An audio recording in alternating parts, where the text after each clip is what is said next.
l'Aljama. Llocs i llegendes de Castelló. El teatre principal.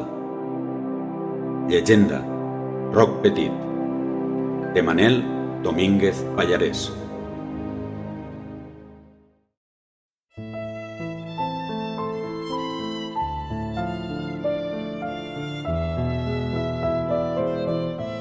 Ja des de ben petit no ho vaig tindre gens fàcil. La meua família, que m'estimava, em deia que era especial. La resta em deien cosa rara. Va ser amb els primers jocs que vaig haver-me'ls d'inventar jo sol, perquè amb mon germà gran no es podia jugar a res. Es passava el dia llançant roques d'ací cap allà. Cada dia em venia una idea nova. Em posava el cap ple de fulles i així feia d'arbre. Em cobria el cos de fang i així era la llera d'un riu. Em posava dues branques al cap i em convertia en cèrvol. Me les posava a la cara i així teniu un senglar. Però una vesprada, a la cova de les Meravelles, els amics de mon germà em van fer perdre la il·lusió. Jo volia fer de rabosa, amb una sabina que m'havia posat darrere. Movia la cua ufanosa i m'ho van dir clar. Ja eres prou gran per saber que no podràs ser altra cosa que un tros de roca amb potes. Tros de roca amb potes, això em van dir. Es pot ser més despietat? Es devien pensar que jo volia ser un gegant, com ells, o que volia ser un turó, com els meus pares. No, jo era com era i prou. Una roca, més petita que els pares, però amb el do de la mobilitat, com mon germà. Els diferents sempre hem sigut uns incompresos. No tenia més opció. Vaig pujar a acomiadar-me de mon pare i després vaig baixar a abraçar ma mare, que em va embrutar de terra roja. Mon germà no va ser capaç ni de deixar la roca que aguantava amb les dues mans per a fer-me un bes fraternal com cal. No li vaig guardar rencor. La meua entrada a la ciutat va ser relativament fàcil. A la gent jo no es feia por. Em feien el mateix cas que a una pedrota en un cantó, que és el que jo era. Això era així sempre que no em moguera. Si em veien menejar, cridaven i arrancaven a córrer com esperitats. Així és que vaig aprendre a desplaçar-me amb discreció. Quina sort la de les persones! Ells sí que tenien una vida divertida. Alguns portaven faldilles, uns altres saragüells, alguns portaven un mocador al cap, uns altres barrets, preciosos. Recordaré sempre el dia del gran descobriment. Va ser producte de la sort que jo estiguera al lloc i moment adequats. Enmig d'una plaça, dos homes jovens van començar a alçar la veu com a reclam i van crear rogle al seu voltant. La xicalla ajupida va ocupar les primeres files. Els grans, des de darrere, s'ho miraven amb més escepticisme. Un dels dos homes, amb un cartonet roig damunt del cap a mode de grenya i una paperina a la boca a mode de bec, movia escolzes amunt i avall amb les mans a les aixelles. La gent reia en veure un gall tan maldestre. L'altre home, amb un davantal llarg i un mocador al cap, va començar a cridar com si tinguera un xiulet a la boca.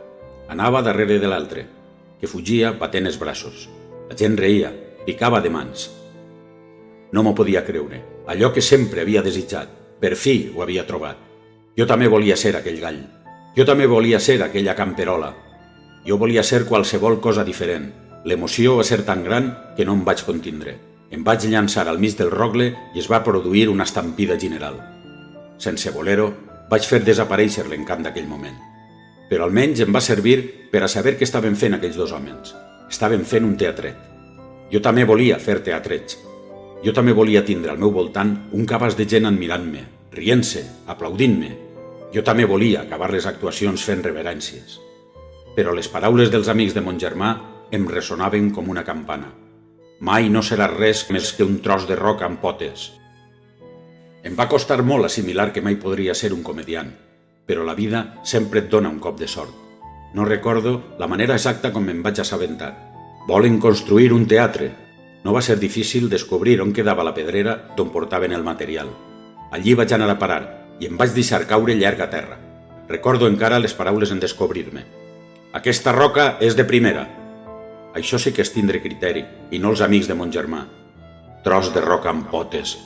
En no massa temps em van trossejar i cisellar. Les mans dels picapedrers fregant-me, treballant-me amb l'escalpre i el martell. Quan em gravaven la seva marca personal, em feien cosquerelles. Al cap d'uns mesos, el 2 d'octubre de 1890, tornava a entrar a la ciutat repartit en unes carrosses honorífiques que carregaven el material per a la construcció del que seria el magnífic teatre principal de Castelló de la Plana. 3 anys i mig més tard, havien fet de mi una edificació colossal amb capacitat per a 1.200 persones, que albergaria representacions teatrals de tota mena. Per a l'estrena van tirar ni més ni menys que la sarsuela de l'Àngel Guardià. Quina acústica! Sortien admirats els espectadors i jo m'omplia de joia, orgullós de la qualitat del meu material. Des d'aquell moment, la meua vida és felicitat plena. Cada setmana espero amb il·lusió les il·lusions que tindran lloc a les meues entranyes. Durant els assajos intento no mirar. No m'agraden els spoilers. De tant en tant envio de viatge una de les meues peces. Escull una de les pedres més amunteres. No penseu que l'edifici corre perill de caure.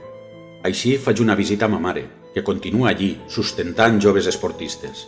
Pujo a dalt de tot per veure mon pare. Encara recordo el dia que me'l vaig trobar amb un banquet plantat al bescoll. Des d'allí, en dies clars, contemplem les columbretes. Qui poguera ser roca volcànica. A mon germà fa temps que no el veig. Fa sortides llargues cap al nord. Diu que ja no aguanta bé la calor d'ací dels últims temps. A canvi, visito la seva estàtua de la ciutat. La meva família la coneixen tots de sobre. Soc fill del Tossal Gros i de Penyeta Roja, i mon germà és Tombatossals.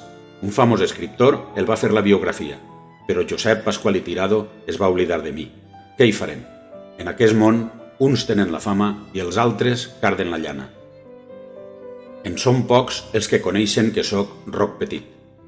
En són pocs els que saben que des de la plaça La Pau veig com passa la vida. Però el que tots han de tindre clar és que mentre jo seguiré ací, no faltaran drames, comèdies o tragèdies per entretindre els castellonencs.